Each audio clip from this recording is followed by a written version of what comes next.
Well, I feel like a lot of people confuse to like carpet allowance and concessions because I mean, a seller can't give you anything other than concessions. Right. Unless they're going to replace the carpet before closing, they're just going to give you concessions for you to replace the carpet. But I think part of the confusion that buyers have is they're like, okay, so that's just going to be a check to me that I can use and go take it to the carpet store. And I try to help them see it's like, well, it's not, it doesn't really work that way. It Yeah. just it just lowers the amount of money that you have to bring to closing so that you can take the money out of your account and go buy carpet. Right. Did, And did I that's mostly explain that correctly? yes, and I think it's all about just the regulatory rules and how they're framed and how they're structured.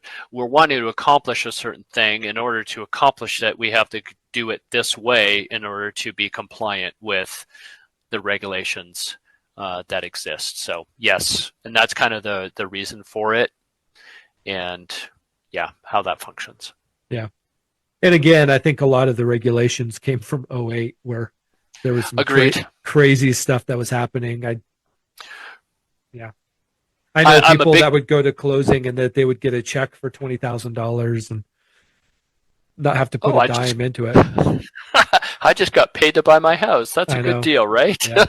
It was great Well, until they had to sell their house and they were upside down right away. yeah, So, which happened unfortunately to a lot of people. So yeah, it I'm really a did. big believer in creative thinking, but it has to be creative thinking with a purpose and be able to set them up for success.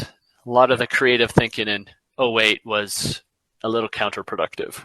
Yeah, and that's where I kind of feel like even the term creative makes people shudder a little bit because they're like, Agreed. ooh, like, are we talking bad things? I know when I've talked to people about like buy downs and stuff like that, they think like an adjustable rate mortgage and stuff like that, and or Mm, creative financing, and they're like, oh my goodness, like that's a horrible thing. I'm like, well, yeah, it is a horrible thing if that's what we're talking about, but that's not. So, that's not. Yeah. all right, anything else on seller concessions? No, I think we covered it really well. I mean, there are nuances, but I think, the nuances will come out as you talk with your lender to kind of figure out what's right for you. So Yeah, sounds good.